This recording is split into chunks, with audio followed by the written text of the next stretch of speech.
Ibu Ayu boleh dong spill sedikit nih ya, kalau kita boleh tahu apa sih tantangannya untuk memberikan pembekalan nilai-nilai Pancasila kepada ASN di BPSDN Hukum? Ya. Jadi memang kalau kita bicara tentang tantangan gitu ya, apalagi kita materinya Pancasila gitu ya, kayaknya apalagi sih ini gitu.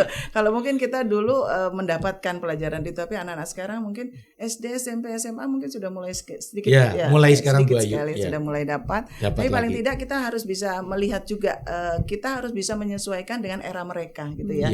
Tantangannya pastinya globalisasi gitu. Globalisasi konten-konten dari luar yang terlalu deras masuk dalam gadgetnya anak-anak ini yang harus kita mungkin kita sikapi gitu ya. Jangan sampai kita kalah dengan mereka. Nah, ini perlu satu metode khusus sebenarnya untuk bagaimana mereka bisa juga menikmati konten-konten yang isinya materinya Pancasila, Pak. Kita harus mulai ke sana nih, Pak ya. Harus sering kita membuat konten-konten yang ternyata itu Pancasila gitu ya, yang bisa kita kaitkan dengan kegiatan mereka sehari-hari lah seperti itu. Jadi memang kita harus optimis ya dengan Gen Z sekarang ini ya. Kita nggak boleh patah arang, harus terus mencoba berbagai model yang agar bisa benar-benar materi ini bisa terserap kepada mereka. Seperti saya masukkan aplikasi Kahoot ya. Pada saat mereka mengikuti materi kita berikan materi khusus, tapi ternyata mereka belum paham apa ya Pancasila gitu ya. Tapi begitu kita menggunakan Kahoot ya sebagai model mereka ya, media yang relate dengan mereka, sama mereka, rebutan mereka pakai handphone, ikut masuk ke dalam scan, udah rebutan masuk, dan mereka begitu pretestnya mereka gagal, mereka semangat nih dengerin ceramahnya gitu ya. Materinya apa sih? Penasaran ya Bu ya. Begitu kita berikan materi selama kurang lebih 1-2 jam dan post testnya ternyata hasilnya luar biasa. Nah, itu. Jadi itu metode yang memang harus tepat dengan era mereka gitu ya. Mereka suka menggunakan gadget, padahal kita harus masuk nih dengan gadget. Nah, itu yang harus terus kita kembangkan. Sebagai lembaga pendidikan, BPSDM Hukum arahnya akan ke sana. Jadi tidak lagi konvensional, walaupun tetap ada ya.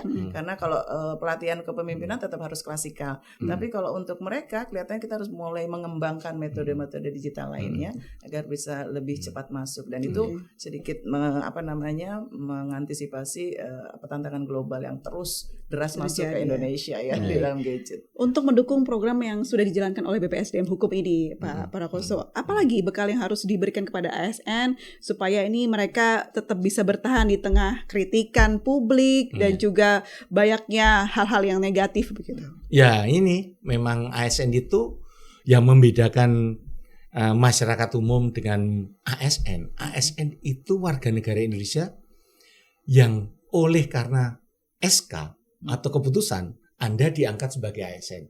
Pasti di situ ada kode etik, pasti di situ ada hak dan kewajiban. Salah satunya ASN itu selain sebagai pelayan publik, ASN adalah agen pemersatu bangsa. Anda mempersatukan bangsa ini. Bangsa mana? Bangsa Indonesia. Negara mana? Negara Indonesia. Wilayahnya apa? Dari Sabang sampai Merauke, Miangas dari Purworejo. Itu harus menyatu terus. Aparatur sipil negara yang wajib berkarakter Pancasila ini, karena Anda dibedakan dengan warga negara lain nih, aparatur sipil negara ini. Nah, berkarakter Pancasila itu lakukanlah dengan pertama kali aksi nyata, gitu. Aksi nyata dalam berpancasila. Pengalaman nyata di Arshop diterima dari lingkungan sekitar, terus disimplifikasi atau disintesakan. Setelah itu dikuatkan atau disimpulkan, selanjutnya dilakukan aksi nyata dalam pelayanan, dalam pendidikan, dalam menentukan kebijakan.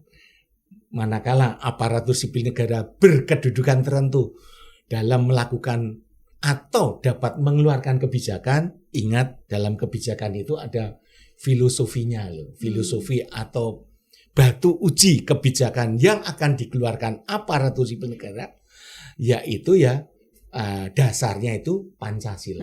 Sumber daripada sumber hukum yaitu Pancasila. Nah, inilah yang harus diresapi oleh aparatur sipil negara. ASN yang era digital pahami Pancasila supaya jauh lebih baik lagi untuk melayani publik begitu ya. Ya, itulah yang menyatukan kita loh ya. Yang menyatukan kita yang berbeda-beda ini. Manakala kita berpandangan berbeda, yang bisa menyatukan kita ya nilai-nilai Pancasila tersebut. Kita harus berkemanusiaan. Gitu. Nah, itu juga merupakan warisan leluhur kita yang sudah berjuang begitu kan. Kita tinggal menikmati saja nih apa yang sudah disusun begitu. Yang pertama melaksanakan kebijakan publik gitu ya. Di Undang-Undang Nomor 20 tahun 2023 tentang ASN di pasal 11 itu berbunyi bahwa kita harus melaksanakan kebijakan publik. Nah, semua yang ada termasuk ideologi Pancasila itu kebijakan kan gitu ya. Istilahnya itu dasar negara loh. Way of life-nya kita. Jadi kita harus ikut mau tidak mau. Kalau tidak mau ya sudah silahkan keluar kan gitu. Sebenarnya ada satu yang mengikat mereka sebelum nanti mereka sudah melaksanakan kebijakan publik, mereka itu dengan dasar itu mereka akan melaksanakan pelayanan publik yang lebih maksimal. Akhirnya nanti untuk mewujudkan persatuan dan kesatuan bangsa itu. Jadi luar biasa. Karena judulnya sudah ASN ya, aparatur sipil negara nih, ada nama negara nih yang melekat aturan mainnya yang harus dia. Dan satu lagi, negara kita luas loh. Negara kita luas banget. Negara kita ini 5 juta kilometer persegi. 3 jutanya laut, 2 jutanya darat. Disatukan oleh deklarasi Juanda, laut tidak memisahkan kita, menyatukan kita. Lah di situ itu ada Pancasila loh, yang menjadi satunya itu. Tangible-nya memang tanah air, tapi intangible-nya, nilai-nilainya di situ udah Pancasila. Baik. Kalau kita bahas lagi isu-isu yang berkembang di media sosial teman-teman semuanya adalah bagaimana publik menanyakan integritas dari ASN Ibu. Nah, dari BPSDM Hukum sendiri apakah ada program gitu yang bagaimana membekali ASN supaya berintegritas? Iya.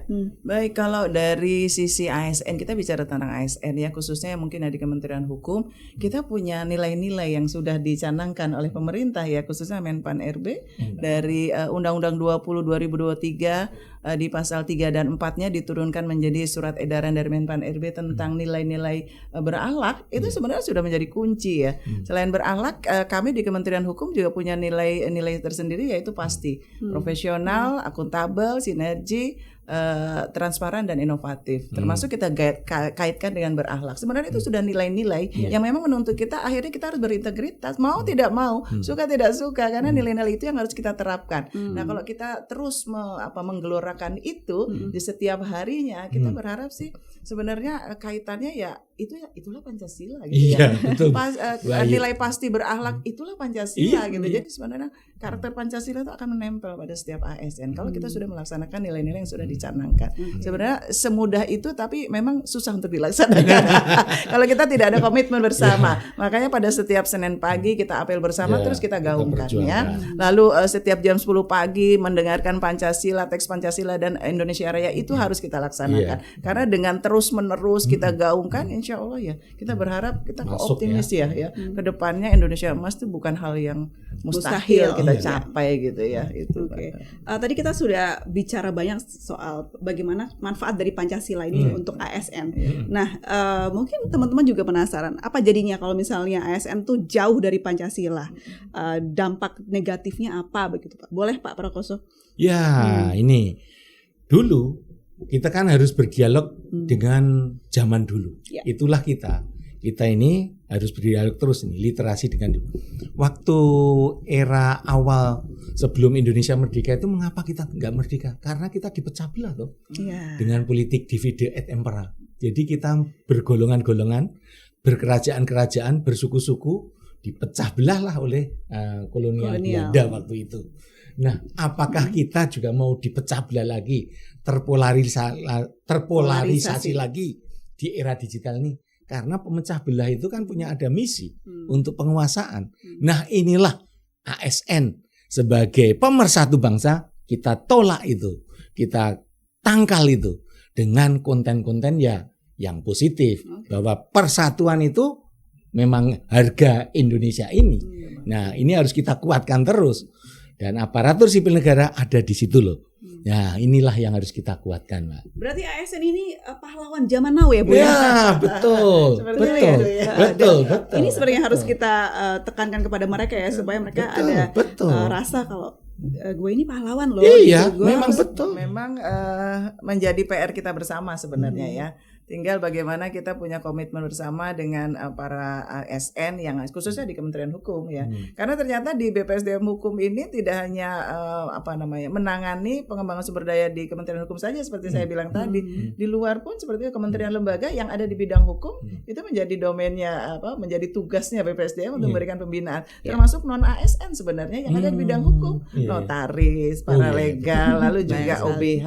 Itu kan berada di bidang hukum. Berarti memang kalau kita mau merambah sampai keluar, kita beresin dulu deh di dalam, gitu ya. Sampai ormas mungkin Bu ya. Iya, seperti itu. Kalau memang bergerak di bidang hukum ya, karena kontennya kan di bidang hukum gitu ya kita. Nah ini berarti kita harus bereskan dulu nih yang ada di Kementerian Hukum, bagaimana kita bisa benar-benar melaksanakan nilai-nilai pasti berakhlaknya Kementerian Hukum, juga pemerintah termasuk itulah.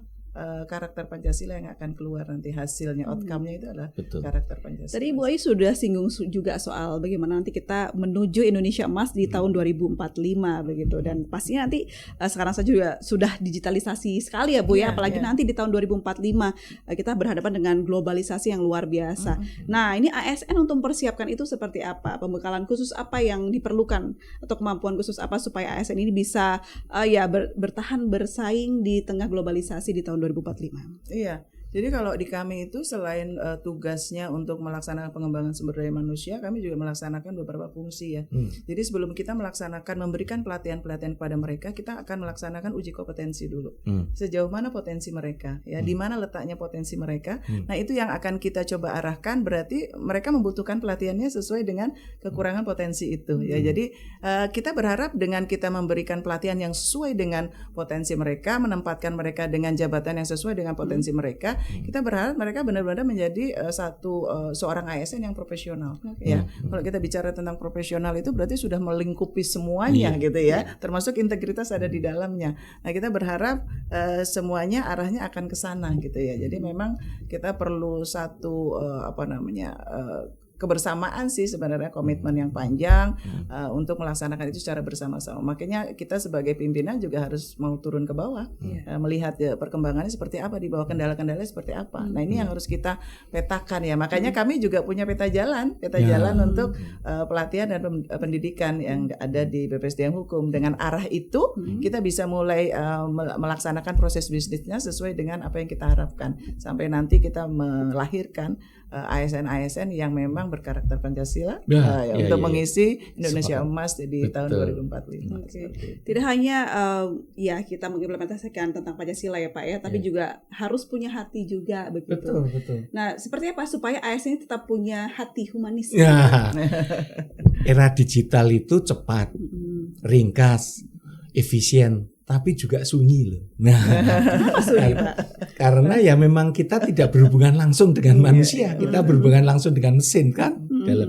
Lah di mana letak-letak humanity daripada ASN itu diimplementasikan ke gimmick-gimmick dalam memasukkan pelayanannya. Di situ juga harus ada lambang-lambang ketawa dan sebagainya. Jadi kita datangkan itu sehingga mesin itu sebagai instrumen saja, tapi humanity ASN tetap. Ingat, nanti di era Indonesia Emas harus kita capai, kita perjuangkan. ASN itu tidak hanya sebagai saya dapat sebagai ASN, tapi saya mampu menjadi ASN. Kata-kata mampu ini, jadi ASN itu sebagai leverage, pengungkit untuk peradaban Indonesia yang lebih maju. Di situ ada karakter Pancasila. ASN tidak hanya sekedar tapi ASN mampu, enable, mampu sebagai pengungkit, leverage dalam era Indonesia Emas. Baik. Kita perjuangkan bersama. Tapi tetap humanity. Tidak dingin gitu. Punya hati di digital itu. Ibu Ayu boleh berikan harapan mungkin atau mungkin titipan pesan kepada seluruh ASN yang menonton kita hari ini.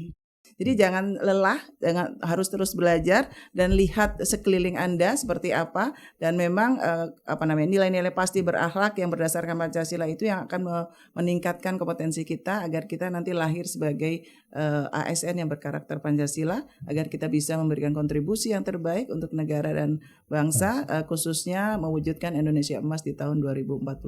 Terima kasih. Baik, boleh silakan Pak Profesor. Ya, kita kan aparatur sipil negara kalau mau berjalan atau berlari kencang, larilah sendiri.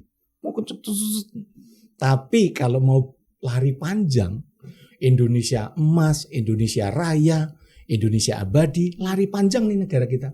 Aparatur sipil negara juga berlari panjang. Kalau mau lari panjang, larilah bersama-sama. Ya. Saling menguatkan, gotong royong antar ASN. Terima kasih. Baik, luar biasa sekali. Kita jadi banyak belajar ya teman-teman tentang Pancasila lebih jauh begitu. Tidak hanya bermanfaat untuk ASN, tapi juga teman-teman yang dimanapun berada menyaksikan podcast hari ini. Kita harap dari podcast hari ini dapat menyalakan harapan bahwa ASN kita bisa menjadi contoh Bu ya untuk pelayan publik yang berintegritas, profesional dan juga humanis. Gitu. Jadi sesuai dengan yang saya sampaikan, bagaimana kita merubah nomenklatur kampus pengayoman di BPSDM Hukum menjadi kampus pengayoman Pancasila. Memang belum genap setahun gitu ya. Makanya ini saya berikan laporan bagaimana program kita dalam menginternalisasikan Pancasila yang ada di BPSDM Hukum, kampus pengayoman Pancasila. Jadi judulnya laporan jelang 1 tahun kampus pengayoman Pancasila BPSDM Hukum Kementerian Hukum ya. Dalam mewujudkan mendukung Astacita ke-1 Presiden dan Wakil Presiden. Ini saya serahkan kepada Bapak. Mudah-mudahan bisa mendapatkan masukan juga. Ya, terima kasih Bu Ayu. Wah, inilah yang membanggakan kita bersama. Bisa jadi inspirasi ya. Inspirasi. Pada lembaga lain juga membuat seperti Ibu. Terima kasih. Ini satu untuk Mbak April juga. Terima kasih. Akan jadi bekal saya untuk lebih banyak belajar tentang Pancasila. Terima kasih. Terima kasih. Terima kasih banyak sudah menonton podcast hari ini. Nantikan episode selanjutnya.